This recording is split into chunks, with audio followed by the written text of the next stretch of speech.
Hey guys, thanks for tuning in. Hey, do me a favor. If you're on YouTube, hit that like button, hit that subscribe button, hit that bell for the notifications. And if you're listening on Spotify, make sure you do that 5 star. Hey guys, if you can't get up in the morning and you need a pick me up, I'm telling you now, Blackout Coffee, the coffee for America's warriors. That's right, America's warriors.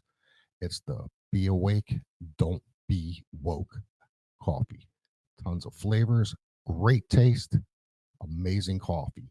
So go to www.blackoutcoffee.com and at checkout, punch in everyday BS. That's right, everyday BS. So get yourself some. Hey guys, welcome to the show. Today's guest, good friend of mine. He is retired Air Force Tech Sergeant Chad Lab. Chad, thanks so much, brother, for Hey, coming out. absolutely, man. Thanks for having me on. Yeah, dude. So, my friend, what has been going on, brother? Anything good? Well, um, right after COVID, I, I've been 100% when I originally retired from the Air Force, or I was when I was forced to retire medically, I was rated at 60%. When you first met me, I was at 60% at that time, Right. and I had just finished my degree, and I was working in Eaton Rapids or Charlotte. Um,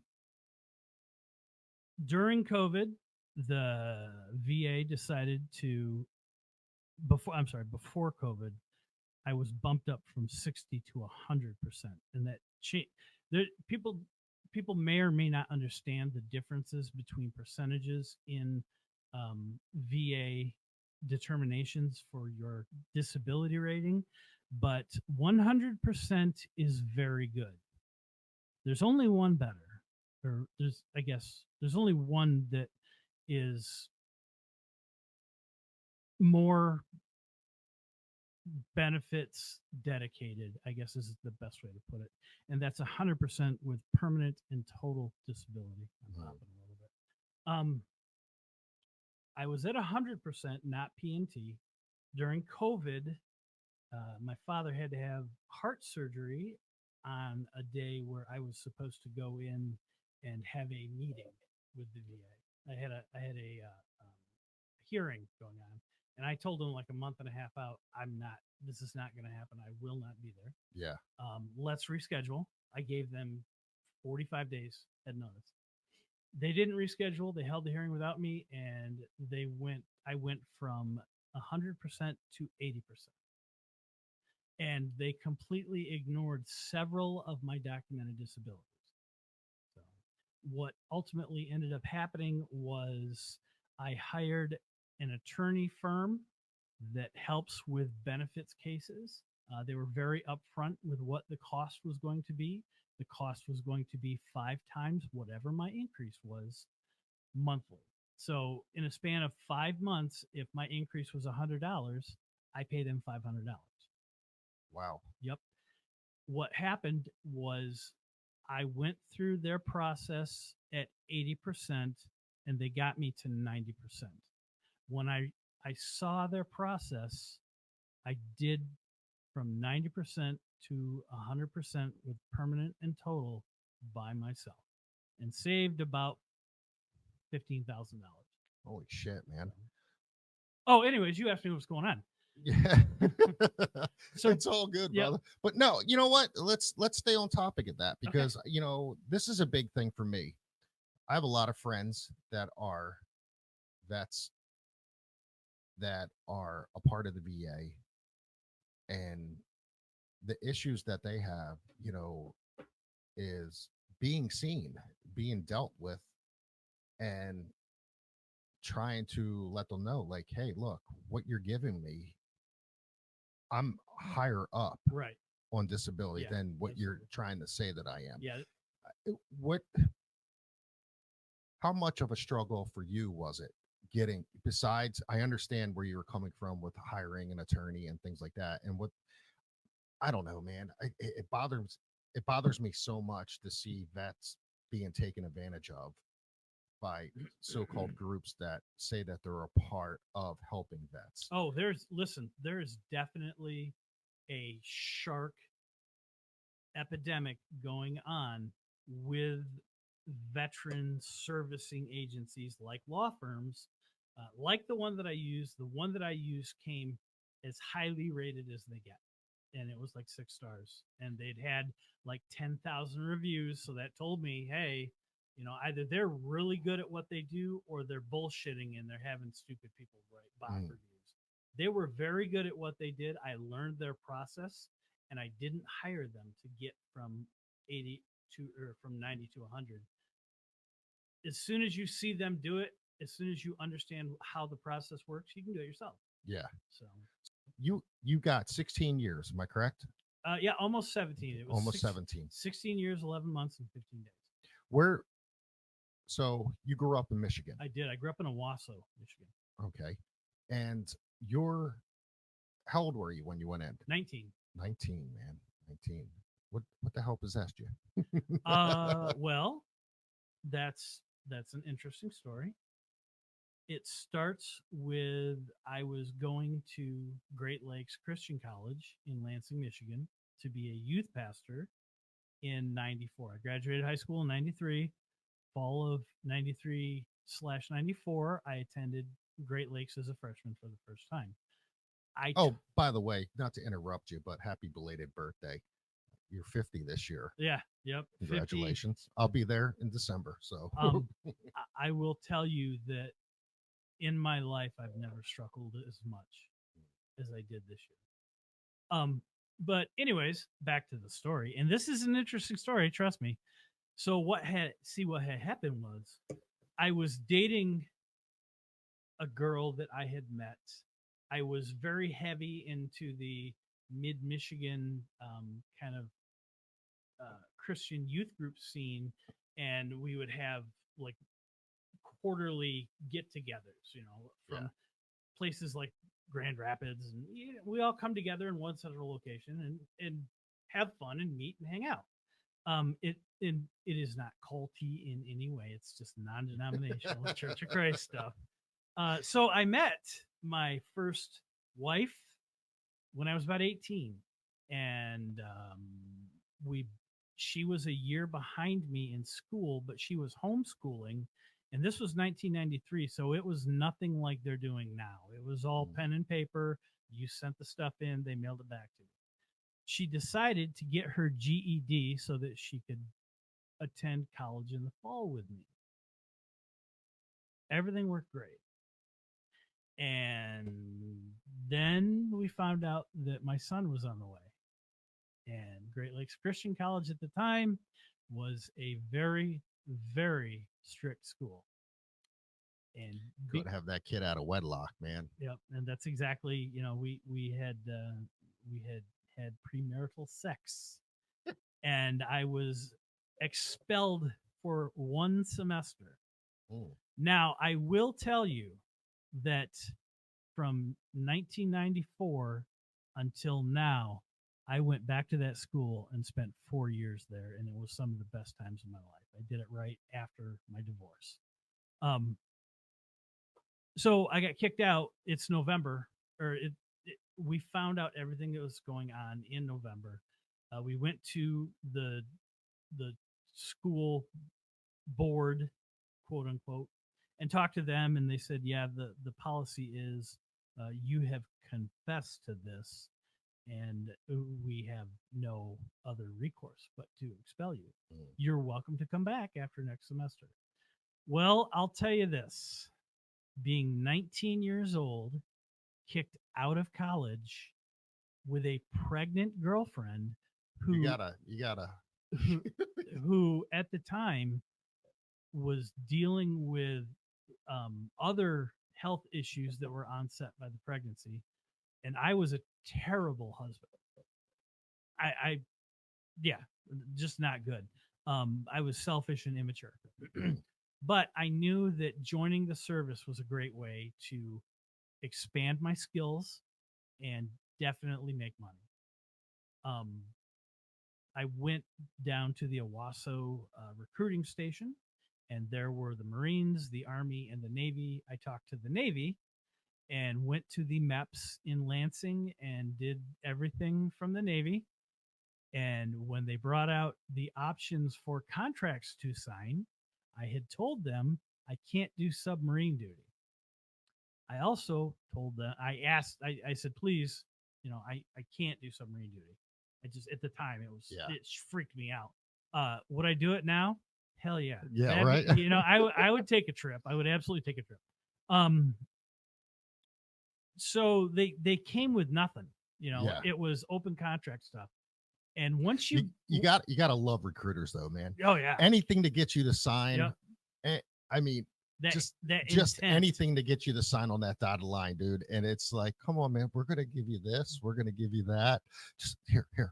Just sign right Yep. here. Just sign right here. Well, I'll tell you this: recruiting has changed a whole lot in the last 25 years. Anyways, 28 years, 29, almost 30 years. So I joined. They didn't offer me anything that was acceptable. Mm, I was a new husband, and I couldn't be out to sea. right. So why did I join the Navy, or why did I reach out to the Navy? Well, they have naval bases. So I committed a cardinal sin, and that's going to the MEPS and not signing the contract. If you do that, all of the other recruiters will blackball you. Yeah. It took me 4 months to get the Air Force recruiter in Lansing to talk to me. And when he finally talked to me and saw my ASVAB scores, he says, I got the job for you. Nice. And went from there. So you sign in, you get in the Air Force. Where'd you end up leaving for training? Oh yeah. Air Force basic training is held at Lackland Air Force Base in San Antonio, Texas. And that's 6 weeks. I hit the ground on September 7th of 1994. And because I wasn't smart enough to make it the first time, I got washed back by a week. And I graduated on Halloween night. It was kind of cool. Oh, no shit, Yeah, man. yep. Trick or treat, Chad. Graduated on Halloween night. And I knew that my next duty state, or my technical schooling, was going to be at Aberdeen Proving Grounds, which is a massive Army base in Maryland. And there's an Air Force instruction detachment out there. And because I was going into welding and machining, they had it was like high school machine shop cranked to 1,000. And it Really? it was, you start out by learning math and identify it's In depth. It is in depth, but it's, you eat these chunks very small, and by the end of the week you've understood this concept. So as time goes on, your kid's born, your son's Yep. born. River was born August 11th, 1994. And you're in the service now. Yes. And any hard stations where you were sent, was your family able to go with you? Yeah, my first duty station was at Ellsworth Air Force Base, and that's out at Box Elder, or close to Rapid City, South Dakota. And my wife and son were actually, we went there together. It was my first duty station. We were in temporary housing for, I think, about 45 days, maybe a little longer. I don't have a good recall of that time in those places with that person. Yeah. But we got into base housing, and we were in base housing relatively quickly. It was within 6 weeks, and we never had to move or had any issues. So we were there until I left active duty in 1997. I did what the Department of Defense calls palace chasing, meaning that I had a year left on my contract with the Air Force. And if I want it, it's an opportunity to join the Guard. So I took the opportunity. It doubles whatever is left on your contract. So I had a year, it doubled it to 2. And this was in May of 97 that we packed up Rapid City and started the process of driving to Owasso. So let's fast forward a little bit. Okay. So 2003. Okay. We got the invasion of Iraq coming up. Correct. You being in now for a few years, Where's that drag you? I'm going. You're going. I'm going. Yeah, I have to. Yeah. I'm one of the only 4 deployable aircraft welders on the base at the time. And I had actually left aircraft maintenance career field and had gone into the chapel assistant career field. I cross trained in 2000. And then in 2003, maintenance reached out to me and said, yeah, you're coming back here. And Wow. you're going to Iraq with us. It was mutual. I wanted to go. I knew that I would be relatively safe. Yeah. Boy, was I not.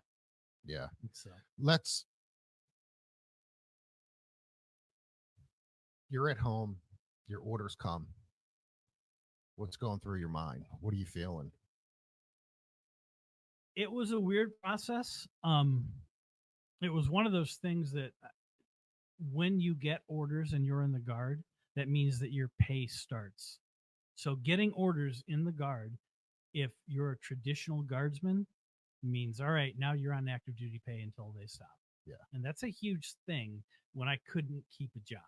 Yeah. So I was married again. I had in 98 I divorced my first wife.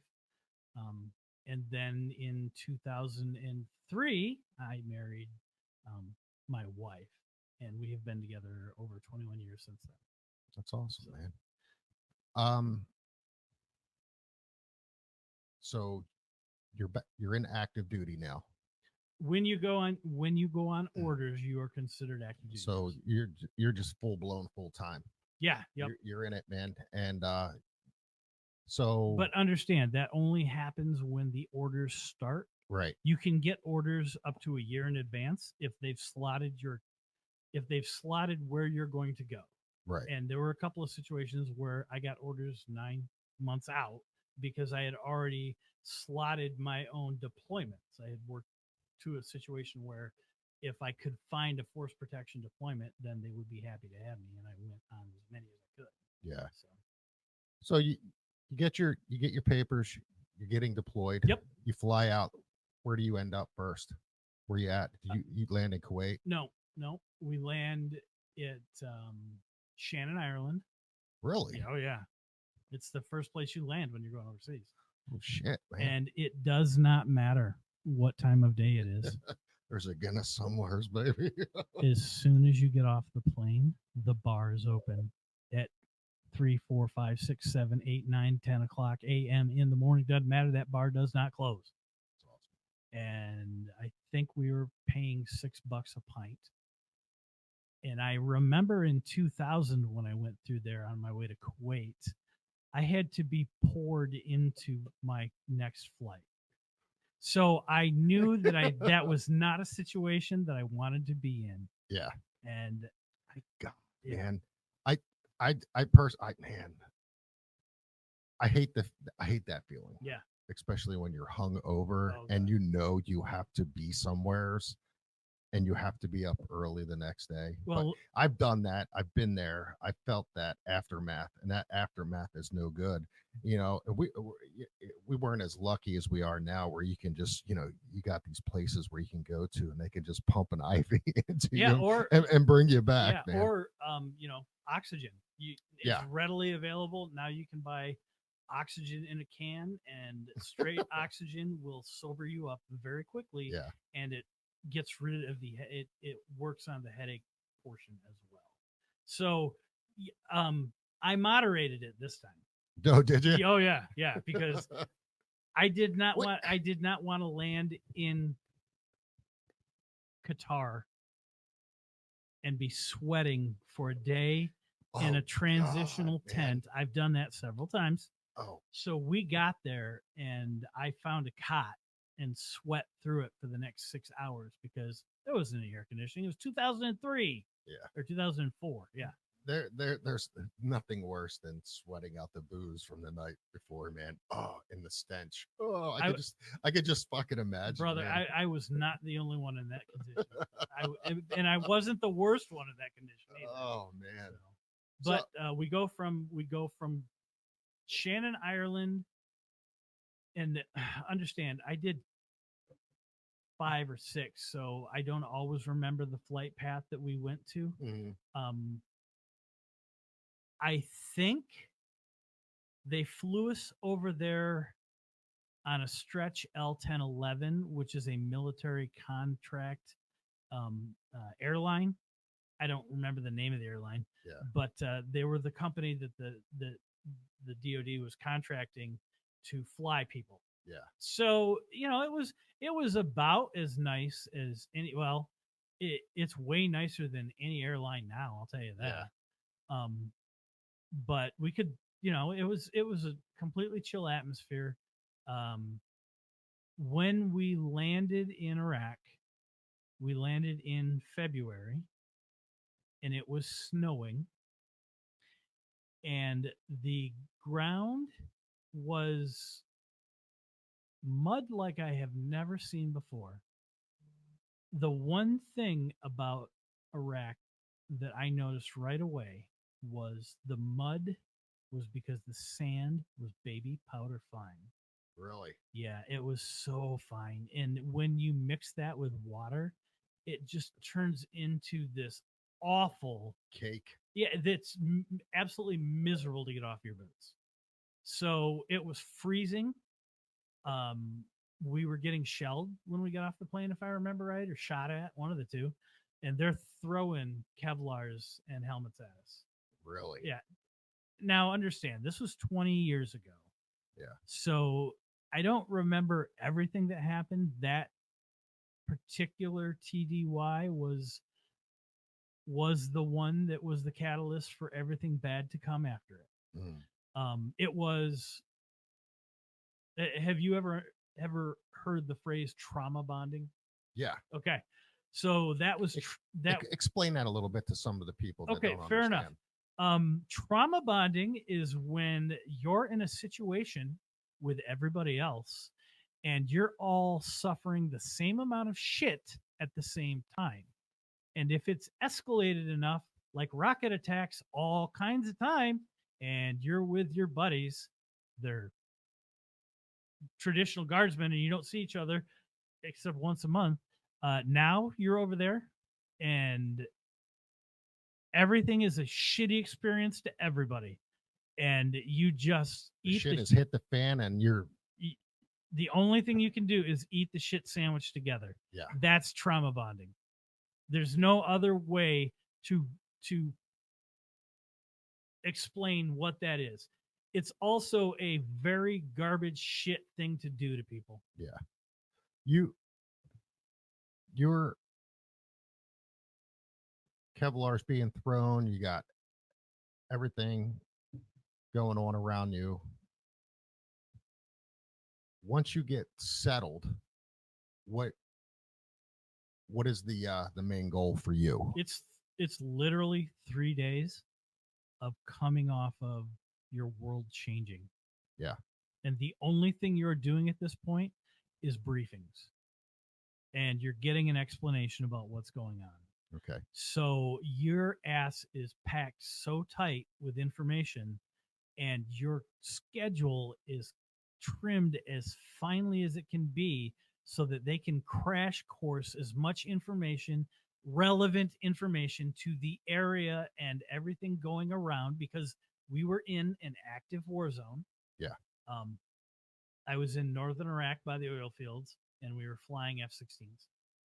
Shit, man. So we engaged Fallujah at that time, and we were Overwatch.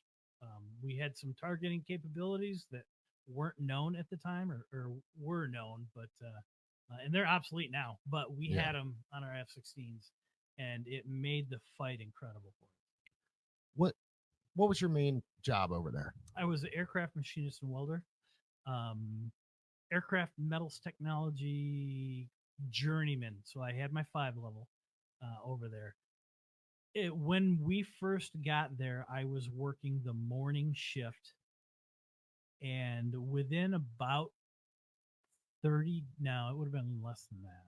Within about 15 to 20 days, They took me off of that shift and put me on a mid shift. So I was, if I remember right, I was working from like 10 until 10, or 12-hour shifts. yeah, we were running 12-hour shifts.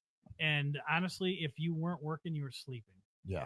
Because in the beginning, there wasn't, yeah, it was pretty rough. We had an outhouse on the flight line. That's it. That was it at the point.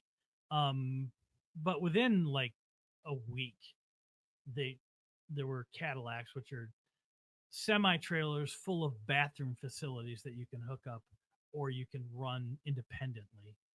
But we had them, and then laundry went up, and then library went up, and then the dining facility was there. We just kind of jumped into that. So pretty much the base in general erected up, and you guys are forming all these different things. Were there any main facilities that were already there that you guys kind of took over? And absolutely, we were in northern Iraq. I think it was Kirkuk. We were in Kirkuk. Okay. And that was the main base for the Air Force in Iraq. And the bunkers that were shelled out during Desert Storm were still shelled out when we got there. Really? Yeah. We would take a clamshell and put it in a bunker. A clamshell is just a round, not round, but it's a tent facility. Yeah. But we all got black lung. We all got pneumonia. It was awful.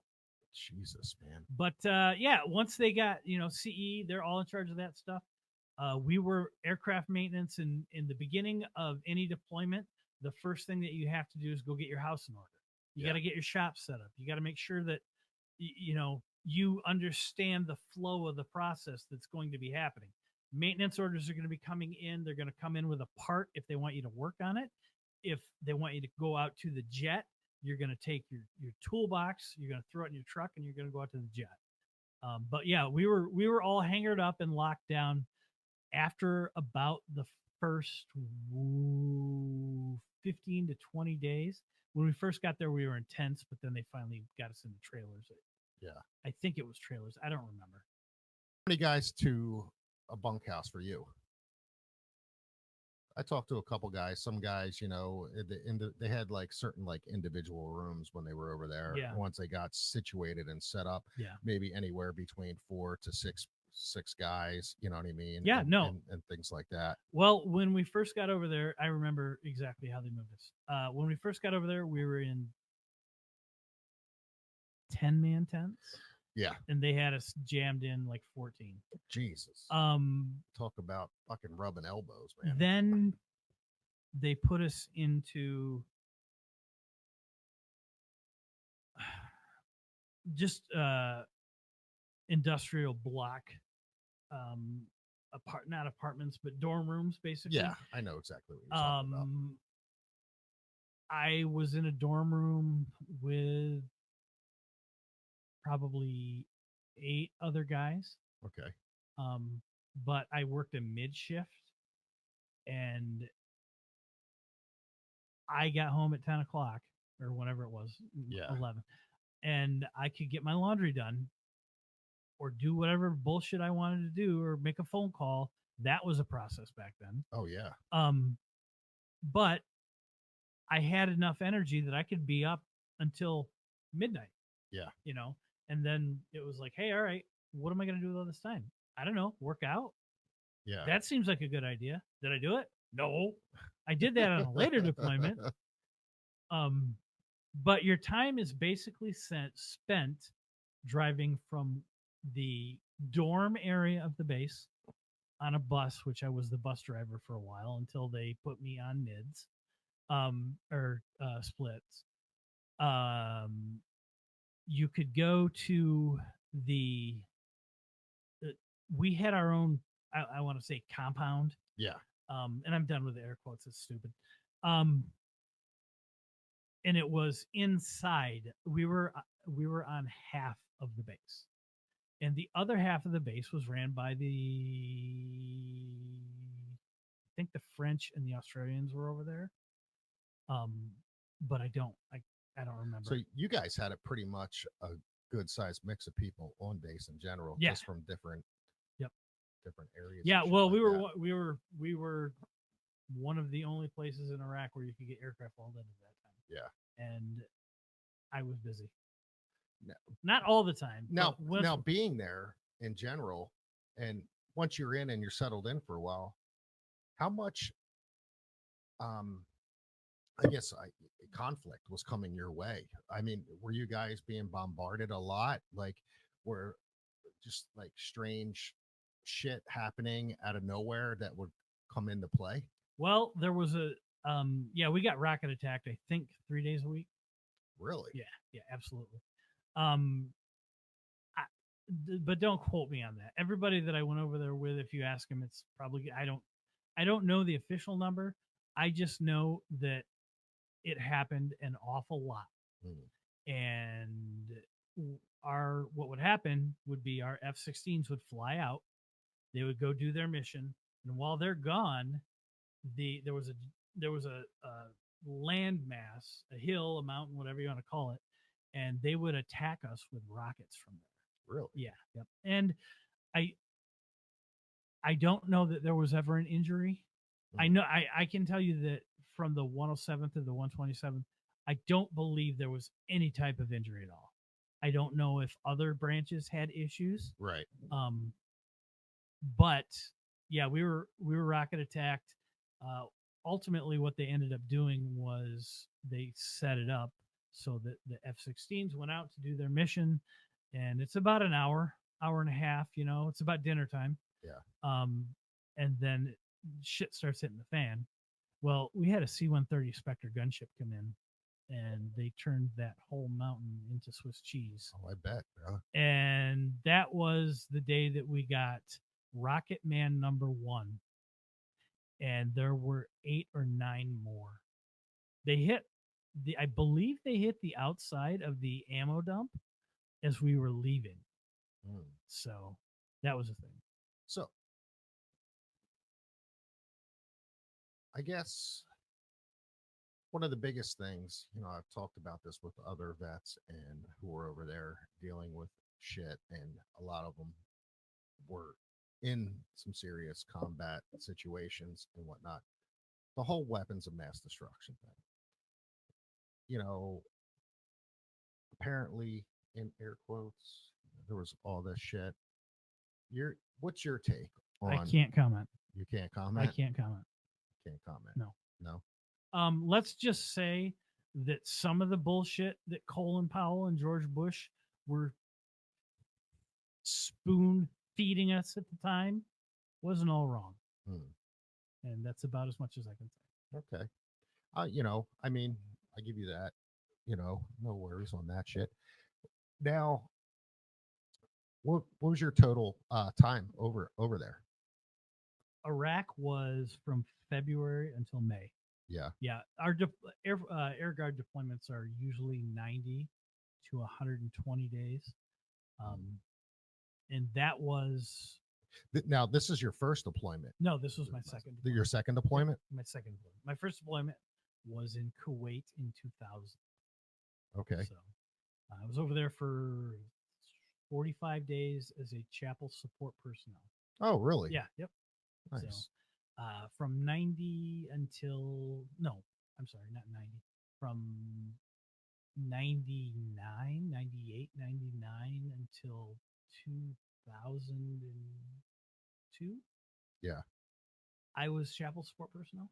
No, it was 2001 because it was about the time that I was in college and I was watching September 11th on TV as it was happening. And at that point, I knew where I was going to be going. Yeah. And I knew what I was going to want to do when I got there. I wanted to go back to aircraft and technology. And I did. When I went to Iraq, I went over there as a aircraft machinist and welder, and it was an amazing experience. What kind of work did you do over there? Like your job title. I know you said you would take your toolbox out and whatnot. Like what type of repairs were you doing and whatnot? Okay. I can get into that because anybody that knows anything about aircraft maintenance will tell you that everything about aircraft hides behind panels, Yeah. and you have to take panels off to get to hydraulic or avionics or whatever you're going to work on, right? Yeah. Um, Corrosion gets in between the screws and the armor, the sheet plate, Mhm. and it causes what's known as galvanic corrosion. Two opposite metals or two differentiating metals coming together creates an electrical corrosion activity. How bad was the sand into that shit? That wasn't bad. No. No. Um, no, I don't. We didn't have any FODs. No. No, we didn't eat anything over there. I didn't have to weld any. I didn't have to weld any pilot burners or cans. Um, Honestly, if I wasn't and understand, Metals Tech doesn't pull screws. Mhm. What Metals Tech does, that's sheet metal or structural aircraft maintenance. What Metals Tech does is they'll go in, and if you have like a threaded insert, like a helicoil, if you have a safety wire hole that has to be drilled and the safety wire wrapped, any of that stuff, anything inside of the skin is our area to work on, but we would also help out with corrosion control as well. And it anybody that works on airplanes will tell you it's just part of the gig. You Yeah. know? Mother Nature does not like things flying at Mach 1.3 that are aluminum, so Yeah. she corrodes them pretty quickly. It's crazy because one of the gentlemen I was talking to, he was explaining this, and it was pretty neat the way he was explaining it. Is that the shit that we were seeing on TV back home with the advancement going through in Iraq? Mm-hmm. It was so behind because of the way that it was moving so quickly. Yes, absolutely. And it was like the shit that they were showing had already happened days, 48 hours, 72 Yeah. hours ago. Yeah. And now that's not the case. No. I wanted to go back and say that I didn't only pull screws or assist sheet metal. We actually had the guys that drive the black Suburbans that get to dress in whatever they want. They brought me fuel manifolds for their Osprey aircraft. Oh, really? And they had 4 of them. No, they had 4 sets. And all 4 sets were sent to the Army Motor Pool to have them try to MIG weld them with carbon steel. These are made out of cobalt or titanium or some other high strength crazy alloy that isn't carbon steel. So really? Yeah, absolutely. So after grinding away all of the garbage MIG welding that the Army had attempted, don't blame us for everything. I'm not. Lord, Listen, Jesus, I'll tell you. I'll tell you this. Aberdeen Proving Grounds was also the training center for tank armorers and tank machinists. So we dealt with those fellas a lot. They're stand up, but motor pool with a snap-on MIG gun is not a place to send an aircraft part. So and it took me like a week to get them done. They had changed their mission. They were moving on to something else. I don't remember what it was. When I got them done, and I think it took me a good 10 days. There was a lot of work. They came back with coolers full of steak. Really? Yes. Damn, man. Yep. I know guys that were out there doing shit, man. They didn't see steak in months. My whole my whole unit, it ended up being a unit party. But I'll tell you this, if you're deployed and you're on an Air Force base and it's Wednesday, you're probably getting steak. Wednesday in some places, mostly Friday though. And in some places, when you get steak, you get lobster tails. And that's not a special meal. That's like Thursday. Well, how hard was it getting the supplies and everything that you guys needed? I mean, I know, okay, so I talked to a lot of guys, and just getting basic shit, man. Some of these guys, man, they were rationing food. They weren't getting everything that they needed. How quickly was you Well, know we were talking earlier about how things weren't catching up. News yeah, wasn't catching up. yeah, We were moving so fast, and our progress was such that we were plowing through villages. It was a minimal amount of time. So yeah, those guys would get, basically they would get ahead, mm, and they'd be the ones at the tip of the spear busting ass and kicking doors, and they're the ones that are using duct tape to hold their armor together, and they're eating, you know, an MRE every other day because we just can't get shit to them. yeah, It did ultimately balance out. We never had a problem. yeah. So the biggest problem the Air Force ever has with getting stuff is filling out the proper form. And I'm serious as a heart attack. Really? Yeah. Yeah. What is it? Yeah, here, let's get 20 cases of fucking canned peaches and weird shit like that. But no. I will tell you that some very cool Gerber M6 automatic Tanto pocket knives came home with me on that deployment, and I won't say where they got from. It's funny. My son and I, we do a lot of camping and Yeah. whatnot. And I took my son and my neighbor's kids out, and they're like, "What kind of food are we taking this weekend?" MREs, baby. There you go. I took all MREs, and Ugh. from when I was in it, they've gotten better. Oh I yeah, mean, they've gotten considerably you better. can get some you get taco shells now. Yeah, The sad part is the Tabasco bottle is it's gone. Yep. They give you this little like Seasoning ketchup pack. pack. Yep. Yeah, man. Nah, it's not like that. But the kids love the MREs. Oh yeah. Man. And even to this day, I stock up on them. You never know what the hell's going to happen. No, you at don't. home. There's, I don't think that there is anything wrong with having a 3, 4, 5 day food and water supply readily available in your home. Oh no. Because it's going to take that long after if something happens. Yeah. It may take longer, but hopefully in populated areas, it won't take an extended amount of time to get services to people that need them if it's going to be a messed up shit show. Yeah. I recently ordered 2 cases of MREs for home emergency stuff. I like to store. I always keep a couple cases of water and MREs and whatnot. I got the wrong MREs. Did you get vegetarian or halal? I got the humanitarian aid ones, man. They're not even in like the tan or the. No, they come in big plastic bags. Right? Well, no, they come in like the hard plastic seals, but they're like a peach, like an orange color, man. And it's just like it's all like lentil stew and shit. Like they're just trying to get you warm and get you nutrients. Some of them don't even have the heating packets anymore, so it's just like one of those things. But I'll tell you what, man, it's scary out there now. I mean, and it just with everything that's going on. I mean, I don't tend to get into religion and politics on my show. Right. It's just not my thing. But I'm constantly glued to the TV, man, watching what's going on overseas right now. I mean, you got the shit happening over in Israel with the Gaza Strip and whatnot, and then we got the shit that's happening with the Ukraine and Russia, which is scary, man. And you've got shit going on in North Korea, and you've got shit going on in Thailand, or not Thailand, North Korea, Taiwan. Yeah. China has said you don't have a choice. It's going to happen. They have made that statement, and they're not backing down from it.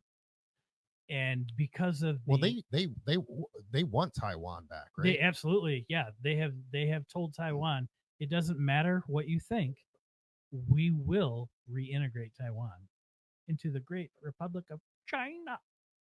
Yeah. So what's your take on all this shit? Well, I'll tell you this: I haven't watched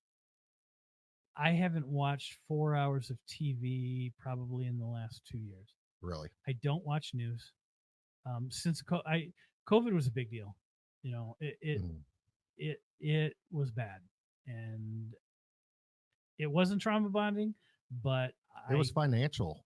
man, it was a big financial burden, man, for a lot of people. It hurt. It hit us hard Yeah. down in Florida. Oh yeah. And DeSantis, man, he was over the bullshit. He's Yeah. like, we're getting back, man. Right. We're opening up businesses again. I was shut down for 8 months. Yeah. And it was just like, but I did what I had to do Yeah. You to have survive. Yeah. And it was tough. It was locked doors and opening and only having so many people in and wearing masks I and get shit like that. I'm not it is what it is, Right. and shit like that. But yeah, I mean, I totally understand where you're coming from with that. I mean, it took a big hit on us, and I'm sure. It changed my personality forever. I don't ever want to be outside. I don't want to interact with people. Really? No, I don't. I have a running vehicle right now, but it's on its last legs. I don't care. Darcy broke her elbow, so we're using her vehicle. Yeah. We don't need two vehicles right now. I'm having one worked on. But it's like I'm not gonna have media outlets feeding me what they want me to know. Yeah. And I'm not saying that all I'm not a theorist at all.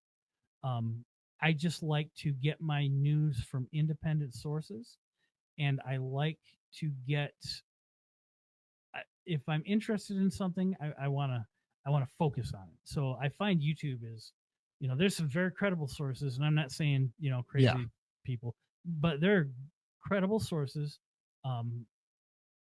that are just, hey, this is what's going on. There's no bent. There's the protesting that's going on right now. That's such bullshit. I'm telling you, man. They're paying people to protest. The New York protest, less than a quarter of the people arrested were students. I saw that, man, and they popped up something I was watching, and I think like 10 or 15 of these people that were arrested didn't even go to the university. They were not even a part of the university in general. It's happening. Did you see the Atlanta, Georgia protest? No. You need to pull up Georgia State Trooper linebacker. Oh shit! Yes, I did see that, dude. He lynched him. Oh yeah. And then later, he's trying to all right, come on, let's go. The guy's like, no, I'm not gonna go, and he falls down. Dude just snatches him up and walks and is fighting and everything. Yeah. Mm-hmm. No, if you want to act like that, blue hair, you're gonna get treated like that. I believe there was one too. There was a professor. Yeah. The female professor punched somebody and admitted to it. I just hit him a little bit. Yeah. Well, that's assault or that's battery. You're now going to jail. Yeah. I don't even know if they let her keep her job after that. I'm not sure. But I would imagine she probably did not keep her job, and they could use the morality clause. So in the Sunshine State, our great governor, DeSantis, he told everybody straight the hell up. You act like a fool, you're going to basically the fuck around and find out. Yeah. And some shit went down. I think it was in Miami or Tampa, one of the cities. It didn't last very long, but a few minutes. And then the tear gas came in, and that shit just, it was like when you turn the lights on and the roaches fucking scatter. Yeah. That's what it came down to. You ever see I think it's the sheriff of Pinellas County gets on and does Grady? Oh, he's dude. Yeah. Oh, I fucking love him. Did you ever see his criminal wheel? He spins a wheel. I have. Oh, dude, it's fucking great. He does not play around. No. He just did one. The fucked up thing is, he gets on and he tells you straight up. He holds the fucking picture of somebody. This motherfucker right here is a piece of shit, and here's why. Yeah, exactly, dude. And he gets down and dirty, man. And he does not play. No. He's fucking great, man. Yep. Yeah. I have fallen down 3 different rabbit holes that I cycle through on YouTube now.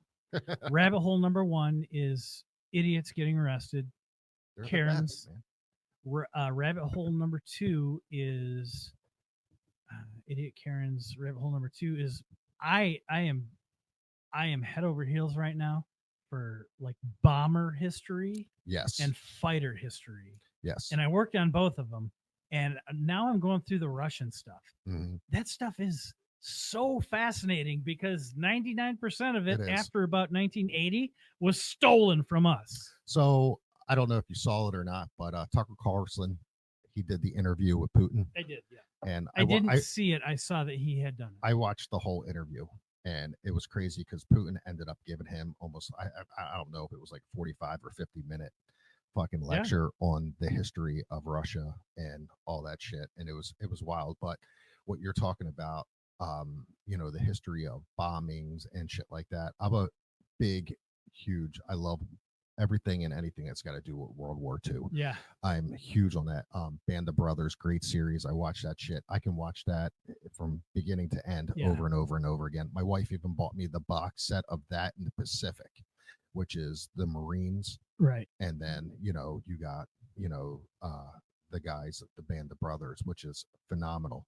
And not too long ago, I guess what was it? It was for my birthday. Okay. It was in December. My wife got me a World War II food ration coin with a certificate of all things. That's yeah. awesome. And the thing is, dude, this thing is no bigger than a fucking button. Right. And this is what you would trade in, man, to get milk, bread, meat, stuff like that. And it's just like, oh my God, man. Just everything in general. Yeah. It's fascinating, man. The third leg of the trifecta of insanity that I have gone down recently Here we go. is ARGs, analog and digital horror. Really? Oh God. I am such a fan. Believe it or not, I'm a 50-year-old Five Nights at Freddy's fan. Dude, let me tell you something. So my son's birthday this past year, he was so ecstatic. I had my in-laws, they came in. They were in town, and when the movie came out, my wife ordered tickets for all the boys to go see Five Nights at Freddy, and I took the boys. So for Johnny's birthday, he's turned 11, and he didn't want to have like your traditional kids party. Right. He's like, Dad, can we do like a movie? I'm like, what kind of movie you want to do, man? And he's like, you put up the big projector out in the driveway, and I invite people over, man, and we could just watch Five Nights at Freddy in the driveway. That's an awesome idea. I was like, hell yeah, son. So I put up the big projector in the Right. driveway, man. My wife went to the dollar store and bought all the movie style popcorn, like you can containers and stuff. Yeah, and we got the containers. We have a big popcorn maker. Yeah, I know. We did that, and then she bought all the candy that comes in like the boxes you would get at the theater. Okay. So we bought a bunch of variety of candy. I set up the table, and I have 2 arcade machines in my garage. Okay. So I had those plugged in and set up. So the kids had like they did the movie in the Right. driveway and everything. But yeah, so it was this Five Nights at Freddy birthday party, man, which was phenomenal. And he's so stoked for this coming Halloween. Yeah. Because Universal Studios is pulling out its guns, man, and is doing, if I am correct, they're doing a Five Nights at Freddy house. That would be pretty cool. I will tell you that it was getting into it was the weirdest thing. My 13-year-old daughter, yes, I have a 13-year-old now, is into it. Yeah. And I was like, for years, no. When I broke my leg last year, I wore out Amazon Alexa, and I found their bands. I'm a huge Neebs gaming fan, Mm-hmm. and I found out there's bands like JT Music and Alistair that do songs based on video games. Yeah. And JT Music has 15 songs based on Five Nights at Freddy's and the whole series. And I have never played the game once. I am not a gamer. Oh, I am. That's one thing that I have discovered is I love streaming. I stream 7 Days to Die. 7 Days to Die is life for me. I don't stream it all the time, but I play it constantly. John is big into the Five Nights at Freddy, and then he got hooked on Fallout. So he watched the show, and we watched it. We binge watched it, and he fell in love with the show. So he's like, "Hey, Dad." I'm like, "What's up?" He's like, "Fallout, the game. They got it on sale." digital download. I said, how much? He's like, it's like $7. Yeah. I was like, all right, I'll get it for you. Yep. He got it. He's been nonstop with that. So as you can see in the background here, folks, I am on the road. I am in Michigan, and I am podcasting from the hotel. But while up here, he's like, hey, can you do me a favor? I said, what's that? He's like, can you find me some bottle caps? He needs the bottle caps to paint red, so he's got Fallout money, man. Here's the deal. You want bottle caps? Go on Amazon. Oh yeah. They sell brewing supplies. You can get 500 of them for like $30, I would guess. Yeah. So, but I don't know. Growing up, man, bottle caps for me were a big thing because we used to hunt for certain bottle caps because we played bottle caps in the street. People are like, what the fuck is that? So, I had to show them. I had to show the boys how it went down, man. Yep. We built the big box in the street and everything. And you start in one corner and you shoot from 1 to 2 to 3 to 4. And then you had your, the Jolly Roger in the center. So if you landed on the box of death, you lose a turn. You could shoot the person out of the way. It's bad. Bottle caps was the shit. Scully, bottle caps, whatever you want to call the game. It's something I grew up in Philadelphia playing. It's an old street game. Look it up. It's badass. It's a lot of fucking fun. Put your phones away. Give it a shot. I'm telling you, man. Yeah, that sounds like craziness and shenanigans all the way around. And I am for craziness and shenanigans. It honestly, man, it is just one of those games that, of my time growing up in the city of Philadelphia, that's what we did, man. Right. We played bottle caps. We played war. We'd go out and play war, man. If you didn't have a fake toy gun, you used the stick. Yep. And we play in the woods, man. We get camouflage, paint our faces, and we go in the woods. Yeah. And we would do this shit, and it was cool shit. But you always had that one friend is, you didn't shoot me. Yeah, whatever, dude. It is what it is, man. But online gaming, I don't get into. My son gets into it. It's just not something I've gotten into. I can tell you that 99, and I don't know how this is going to sound, and honestly, I don't care. 99% of my social interaction is on Discord. Yeah. All of my social interaction, 99% of it. Let me say that again. I talk to people on Discord way more than I talk to people in real life other than my family because they have the same interests as me and I don't have to deal with a population that I don't like. Right. Dude, there's a veteran, the gaming grandpa. You ever watch him? Oh yeah. Fucking dude is vicious, man. I fucking love that guy. You watch Unsubscribed podcast? Yeah. Okay. Yep. Yeah. That's where I met the gaming veteran, was on the Unsubscribed podcast. Yeah. But yeah, when he was talking about they had him down for range day this year, and he has a AR that he can hit like skull cans at 1,500 yards with. He was, if I'm correct, in real life, he was a sniper. He was, I believe he was a Marine Corps sniper. Yeah, that's badass, dude. Yeah, it's nuts, dude. But yeah, I watch him play his game, and he's like, haha. Yeah, what was it this morning? I was watching one. He was on there. He's playing live, and this dude did not want to come near him because he's firing him up. Right. He's just unloading in the game on him, and he's like pussy. The dude wouldn't come near him, man. Yep, I saw the one clip that I can remember seeing of his is he's like 2 skyscrapers away from somebody, and it's an upshot through a window. So the character walks past the window and then comes back. It's not really like a set routine, but he's coming for the window, and it's like 1,000 yards or whatever it is. It's crazy. He smokes him through a window. Yeah. And I'm not playing that game. Yeah. Because that's not fun for me. I'm not good at first person shooters. Yeah. So right now I'm sucked into Helldivers.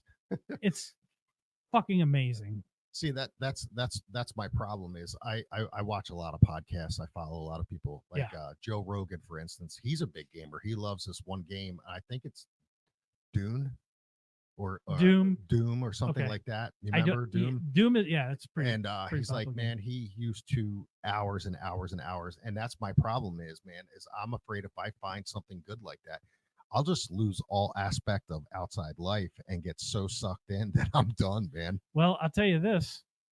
I bought 7 Days to Die on March 5th of last year. And before August, I had 1,300 hours into the game Jesus. because I was not mobile. I had a broken leg and a broken ankle. I could not go anywhere.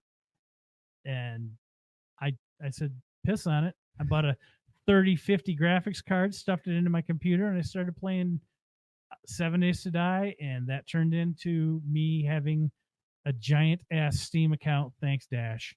Yeah. Are you a PC guy or Yes, is it absolutely. PS? No, I'm a PC guy. PC guy. Yeah. Yeah.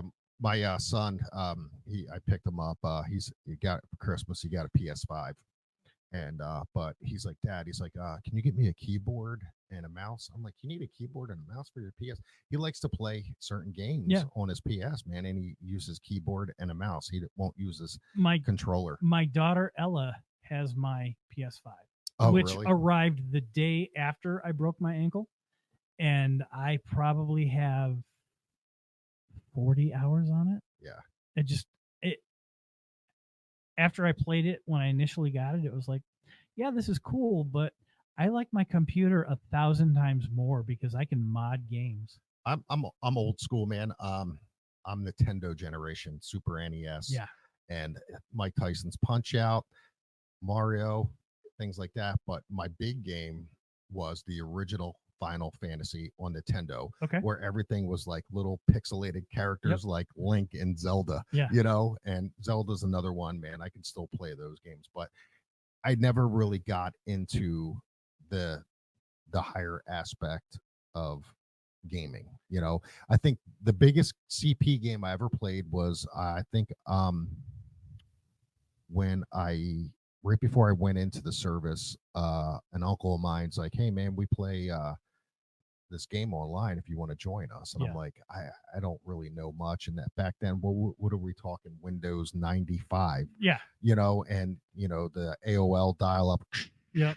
Doing, doing, doing. I'm guessing it was some kind of strategy war game. It was a Soldiers of Fortune. Yeah. Yep. Was it a first person shooter? Yeah. Okay. Yes. Okay. So I could download skins, change it up, and it kind of reminds me of the game they play now. I tease my son all that fork knife. Oh yeah.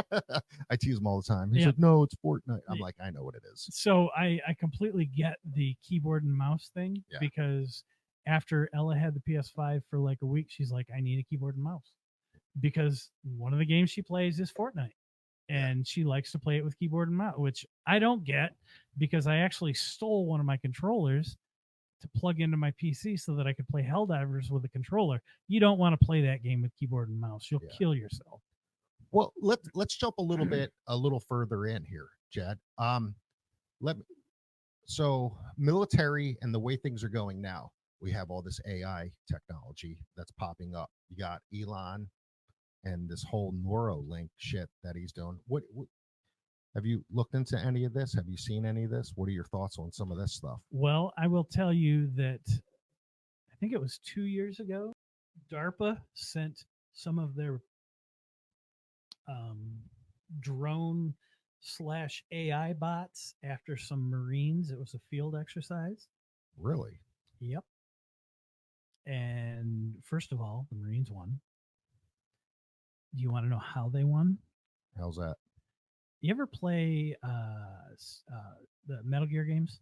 No, but I know of the game in general. Okay. In the game, one of the ways you can hide is by putting a box over yourself. Okay. You become background. They hid by putting boxes over themselves. No shit. Yeah. So a game hack works in real life.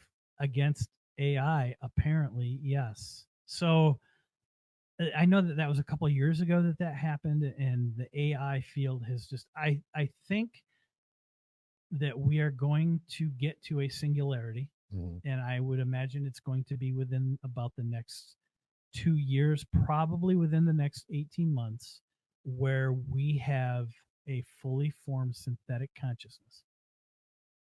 I'm telling you, man, fucking Skynet. People are running. Skynet, baby. They're running to this future. Yeah.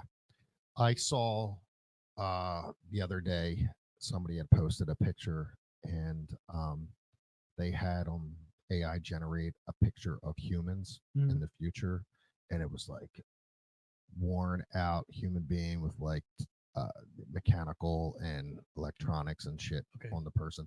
It's crazy, but That's something else I'm into right now is AI art. yeah. Oh yeah.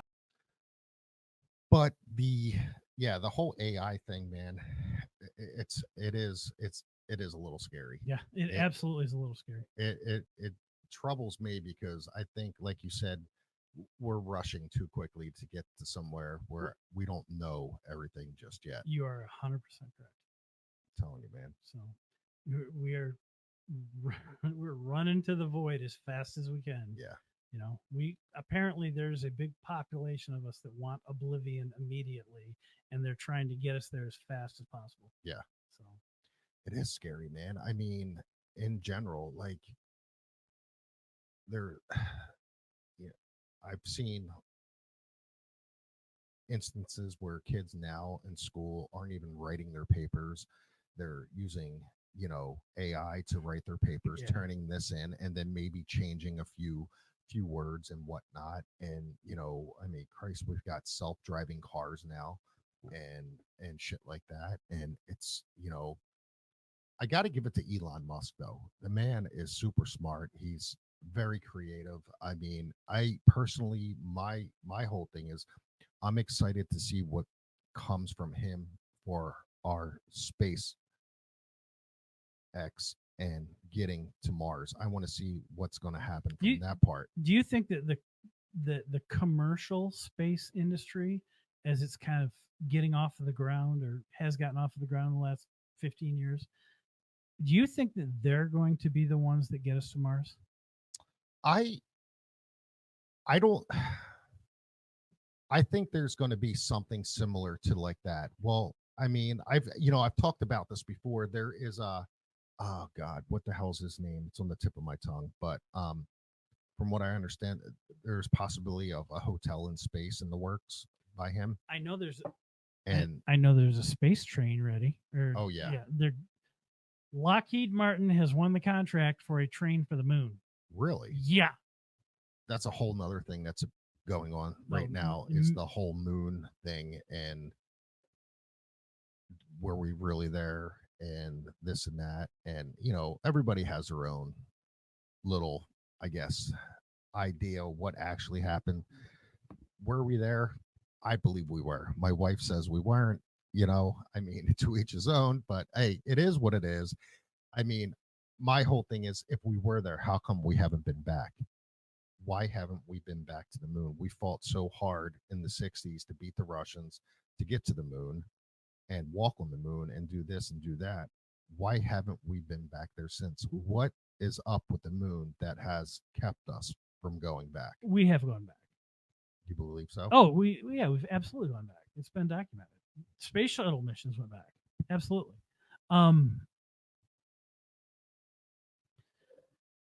I thought you were talking about the military industrial complex and how we're just pouring money into companies like Lockheed and Boeing. Dude, I'm telling you, man, that shit right there. Man, I wouldn't even know where to begin. Yeah, no, it's another fucking rabbit hole, Chad. Yeah, that is absolutely a rabbit hole that you just understand that when first of all, we have the greatest standing army of anybody on the planet. It's not even close. Right. We have no near peer allies. None. There's us, and then there's the bad news bears, basically. Yeah. And we are the New York Yankees through the 20s and 30s, just bending people over. Yeah. That's what's going on. You've got China filling their missiles with water. You've got China having intercontinental ballistic missiles with launch caps that are inoperable in over half of their sites, meaning that if there was a war and they tried to launch them, they'd blow up in the ground. I don't know if you've seen any of the Victory Day celebration from Russia this year, I saw a little bit, not a whole lot. they pared it down big time because last year, I am basically sorry, because last year their T-14s, their newest, most modern, awesome tank, one of them blew a camshaft in the middle of Red Square, and they had to tow it out. Really? Yeah, it was embarrassing as hell because all of Russia and China's quote unquote modern technology, their fifth and sixth generation fighters, and any armament like the T-14, it's all stuff they've stolen from us. There was no Su-37, which is the Russian version of the F-22. Mhm. There was no Su-37 until the prints for the F-22 got sold. Hmm. Most, if not all, of the military aircraft that China, India, and Russia have are wish inferior knockoff versions of F-16s, F-22s, F-35s, F-15s, even our bombers. If you look at the B-1 and then you look at, I believe it's the Russian Foxbat. It's their big ass Mhm. bomber. It's a swept wing design bomber, like the B-1. It's bigger. It's way bigger. And all Russian aircraft are built with hyper hyper durable landing gear. They're built to land on crusty snow. All of Russia's aircraft. Really? They have built their aircraft extremely durably in the landing gear since they started because they knew that they were going to be flying out of miserable conditions. What's your thought on? I heard something where Putin is moving nuclear weapons to certain points and shit like that. What do you think about all that shit? He's talking about moving rockets into or whatever weapon system. I'm not sure what it is. Into Belarus. Yeah. Which is on the border of Poland. And at that point, both Germany and Poland said, hey, we want nukes. And they're both going to get them because Poland is basically little European Texas. They are ready to destroy Russia at the drop of a hat. They have been spending their GDP or their military spending went from 3% to almost 7.25% over the last 3 years. Everything that Germany has done to build back up to being a responsible member of NATO, and they are, has been amazing. Mm. If you look at the United Kingdom, on the other hand, in 2 years, their armies, their entire Department of Defense is not going to be considered a credible threat. Really? Yes. What do you think the outlook on him actually potentially using some form of nuclear weapon in the Ukraine? Absolutely. It's going to happen. You think so? Yeah. Oh, yeah. Yep. And what will happen is as soon as that happens, whatever base they flew out of Mm-hmm. will be immediately powderized because we will go in. By us? Yeah. Oh, yeah. Absolutely. Yes. I can almost guarantee if there's a nuclear response from Putin, we will mobilize and that will be the end of him. What about China? China is like, I don't know, man. He's got some backing there. Actually, yeah, but here's the problem. China's products are just as inferior as Russia's. Yeah. And I can't think of Xi Jinping, the prime minister of China, has come out and said there are specifically things that he supports about the war in Ukraine, Mm-hmm. and there are things that he doesn't support Russia with the war in Ukraine. China looks at things a lot differently than any of us do. They look at a millennial time frame. China's been They're looking in the future. They're not looking at they're now. looking thousands of years in the Yeah. future, and that's not at least hundreds of years in the future, because they have been, besides us, one of the most stable forms of government since, it's horrible to say this, since Mao took over and basically destroyed the Chinese people. He brought them into the modern age, but at a cost of genocide. Yeah. He was a vile human being. He did what he wanted to do and genocided millions of people to do it. It's so strange the way that they show their military with these fancy marches. Dude, and, I love parades. It's, don't get me wrong, it's cool to see this shit, but it's just like, what are you trying to show off? Are you trying to, It's a dick swinging contest. No it doubt. is Yeah. Who's bigger? The funny thing is, and I have, if you look at any reports that come out of China or India or Pakistan or Russia talking about, say, Russia's Sioux Felon, the S-37, that's their fifth generation aircraft. That's their F-22 killer, right? Mm-hmm. It's not. The F-22 has a radar impact the size of a marble. When it's flying. What do you mean? When it's flying, like a S-400 surface-to-air missile to take out jets and stuff, they don't see it. They see a mosquito. The Su-37 is about the size of a bed. Really easy to find, right? The biggest fighter radar response is the F-15. They call it the flying tennis court because they don't care that the F-15 is stealth. It's the baddest non-stealth aircraft on the planet. So, they're scrambling. China, the big thing is China can't feed its people right now. Yeah.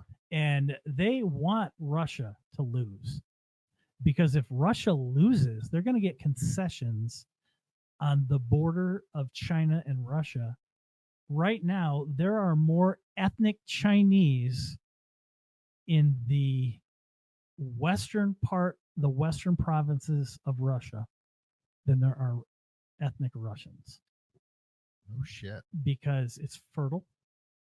And Xi Jinping decided, hey, we need to start getting farmland. So they haven't annexed it or done anything like that. But everybody that's working it at this very moment, they're all Chinese. What about these companies in the States, these Chinese companies in the States buying up land, around so-called military bases? They're buying land, they're buying bridges, they're buying tollways, they're buying anything that they can make money on. They're buying access to, I believe, the turnpike in Ohio, or not Ohio, but Chicago, is now, the loop and everything around it is now owned by Chinese industry. And Chinese industry is just the other word for Chinese government. How is that possible? If, like, isn't this money supposed to be going to the state or to the roadways? I don't know how it happens. My assumption is that, say, the 80-90 that runs across most of the Midwest, right? Mm-hmm. My guess is they're not getting the income, and it's costing them more to operate it than if they sold it. They could make it. I'm sure they're making some kind of annual benefit from whoever bought it. Hey, here's your 30% cut for the year or whatever it is. At that point, they don't have to do anything except take money. And who the fuck is maintaining all this shit? They are? I don't know that. I would assume that somebody is, and because you get a pothole, you gotta call China to fix fucking pothole. Well, no. I get what you're saying. You know what I mean? Yep. No, well. You asked how is it possible that they're buying up as much land as Yeah. they are, and it's not illegal No. for them. They'll form a conglomerate, or they'll throw up a business name or whatever, and pour money into buying land. Pour money into buying land. It's crazy. Yep. Man.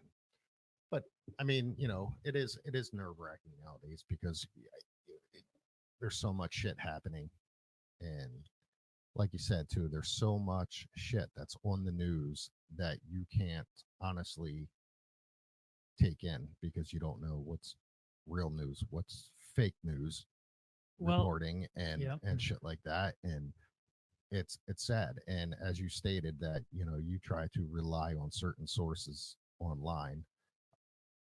I tend to look at different things, but I online, but I don't just suck into one No, thing. yeah, You know what I mean? yeah. And but for me, it's hard because you have this one person saying this, and then the same story is somewhere else, and they're saying it this way, and it's just like, okay, well, That's because they're not journalists anymore, John. no, They're clickbait artists. That's all they are. yeah, News, um, yeah, NBC evening news tonight at 6. yeah, ABC, CBS, Fox, MSNBC, CNN.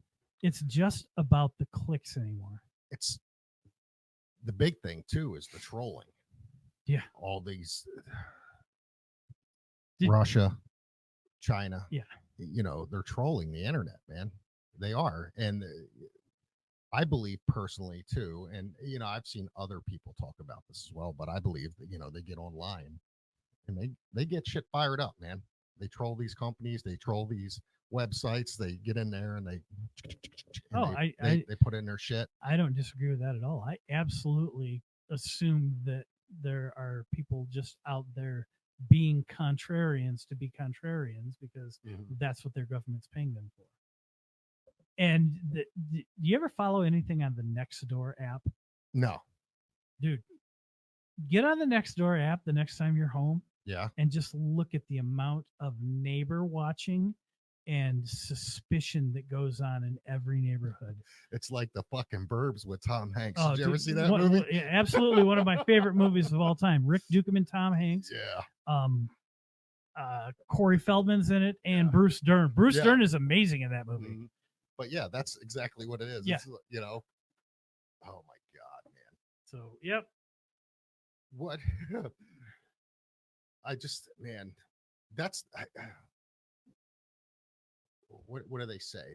The eye in the sky is watching us all, and you can only, like you can only look at things for so long and then sit there and contemplate, like, what the fuck?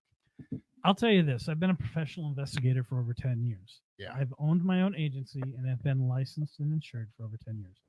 What I will tell you is that, I'm sorry, what were you just mentioning? It's just it's hard to comprehend. Like, it's just like, all right, like, what the fuck? Like, how can we keep an eye on so many different people? You know what I mean? Well, I'll tell you this, John. I can get a social security number for $10 legally. Yeah. All right. Here's what I know. What I know is when you have a population as diverse as the United States, and make no mistake, the United States is a very diverse population. Yeah. When you have that, you have conflict. Oh yeah. You're going to have clan conflict from the old country. You're going to have neighborhood conflict with Karens and HOAs from this country. Yeah. So it's like you look into things and it's like, how much conflict do I want? What conflict? What hill am I willing to die on? Yeah. And I'm finding more and more that there are less and less hills that I'm willing to die on. I am just, you know what? If that's you, cool. I'm never going to hang out with you again. I'm never going to talk to you. I'm going home. Yeah. I guess a lot of it makes me scared for my kids. What You know, what specifically? just the way the world is turning. You know, I mean, look at, you look at all the shit that's happening. You look at the shit that's going down with these protests. You look at the rate of bullshit that's happening overseas and the threat of possible nuclear war. And I try and raise my kids to not be pushed around, not to be bullied. Right. And it happens no matter what, Right, where you're absolutely. at. It's going to happen in some way or another. But I don't want my kids' future to be jeopardized. I want them to be able to grow up and see what I saw as a kid, which was I had such an amazing childhood. I mean, I went through some bullshit, but I had such an amazing childhood growing up. And I know times have changed. Now we all walk around with one of these in our back pockets. Everybody has this, and it's freaky because now kids can jump online and they can see just about anything that we're seeing now. Yeah. And it is scary because, you know, as a child, I was shielded by a lot of stuff.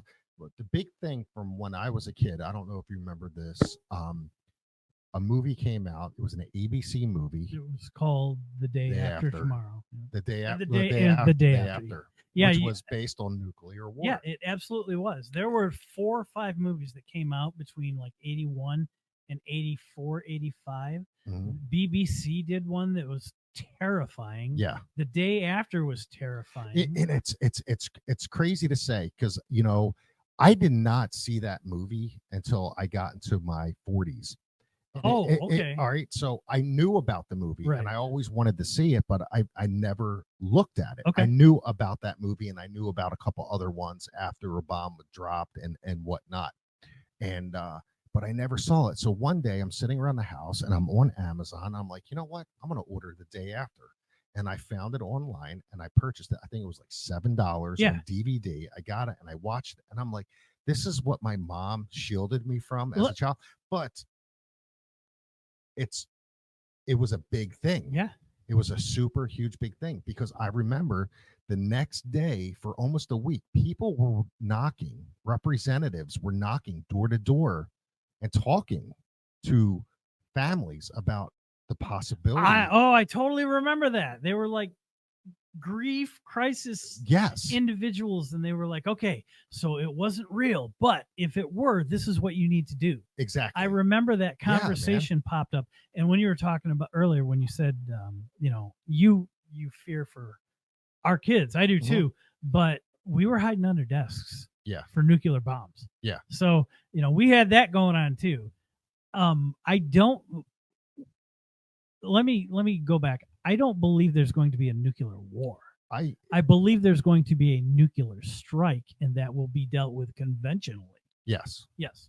We will not respond in nuclear unless it's more of a, hey, I If just it's want a to. direct thing coming to us, I'm Oh, absolutely. then Any NATO country yeah. that you hit is Title V, and that means that Poland can come and find you now. And Mhm. Poland is ready. They are begging Yeah. to get into this war because their tanks are modern. Their aircraft are modern. They have F-35s. Mhm. F-22s and F-35s, if you have F-35s, there's a reason that aircraft costs $70 billion or $170 billion or whatever it was to develop, because when it goes up, it commands the sky. Yeah. It's a computer with wings. It's nuts. So, yeah, the amount of it just goes back to, dude, we have so many better toys. Yes, we do, We, man. we have so many better toys. Hell yeah. I mean, I miss the old days. I miss the military days, and I look back a lot of times and buddies of mine were like, do you regret anything? There's no regrets. I have no regrets. Right. So I'm going to ask you that question, Chad. Is there anything that you regret about being in the service? And if you could change anything, would there have been a different type of job that you may have wanted to do with your time in the service? No, but I do have regret. And the regret comes from after getting back from Iraq. I was not diagnosed with PTSD Mhm. until almost 20 years later. Yeah. And I medicated with alcohol. I was drinking every day either a fifth of bourbon or 5 25-ounce cans. Mhm. When you saw me every day, that's what I was drinking back No then. shit. Yep. The reason that I moved from the my deployment in Iraq, I went there as aircraft maintenance. We had a TDY the next year where I was aircraft maintenance, Mhm. and then we had an ORI, which is an operational readiness inspection that we were preparing for. And I melted down literally in front of God and country and chewed my supervisor out because I don't know. I was drunkard and shit. And we got back. We were up to Alpena for like 2 weeks or whatever. We got back, and my boss looked at me and he goes, "You need to cross train because we're not going to do this anymore." Mhm. And had I sought any kind of treatment for PTSD, Yeah. from then until 2014 as 2016, when I finally sought treatment for it, I have not had a drink since August 24th, 2017. And I know that because of my anxiety, because of my ADHD, because of my PTSD, because of my insomnia, if I were to start drinking, it would be about 3 days before I put a bullet in my own head. And I just, Whoa. I don't have Yeah. any interest in drinking. I have gone green, and my health is 1,000% better. That's fantastic, Yeah. man. And I'm super proud of you, man. And I haven't seen you in a couple of years. Yeah, You've dropped the weight. yeah. You look great, man. You really do. You look a lot better than from the last time I seen you. I look. I can tell you that about 70% of this weight loss was actual muscle loss. Yeah. My calves lost 2.5 inches. No shit. After, both of them. Well, being laid up too Yeah, from it just, a dude. fucked up leg ain't gonna help you none either. I am so skinny fat right now. I know I'm under 200 pounds, but Wish I was. well, to be honest with you, it doesn't matter because Yeah. I can't walk. Yeah. So, But that's another big thing for me is making sure that whoever's listening, vet wise, that there is help out there, man. And if you need somebody to talk to and you need a shoulder or just an open ear, man, you can always leave me a comment. I'll contact you. You can always reach out to pound 988, man, Yep. the suicide prevention line. And you're not alone, man. You are not alone. There are other brothers out there that will talk to you, that will help you, that will get you through what you need to fucking get through. And you're not alone, man, at all. No. And no, man. But Chad, I honestly, man, I just want to say thank you so much, man, for coming out today, hanging out, absolutely. shooting the shit with me It was and my pleasure. bullshitting and whatnot. Any final words, man? You want to? Yeah. Come and check out Jackpot Lighters on Facebook. Okay. I am an authentic Zippo salesman, and I did it because I got bored. And I'm now breeding snakes. Thanks. So, Yeah. if you follow me on Facebook, almost everything right now has my head or a snake wrapped around my neck on. Awesome, man. But yeah, I'll have your links and everything in the description for the podcast and stuff. And Awesome. yeah, Chad, thanks again, brother. Hey, for man, coming it's out. been great to see you.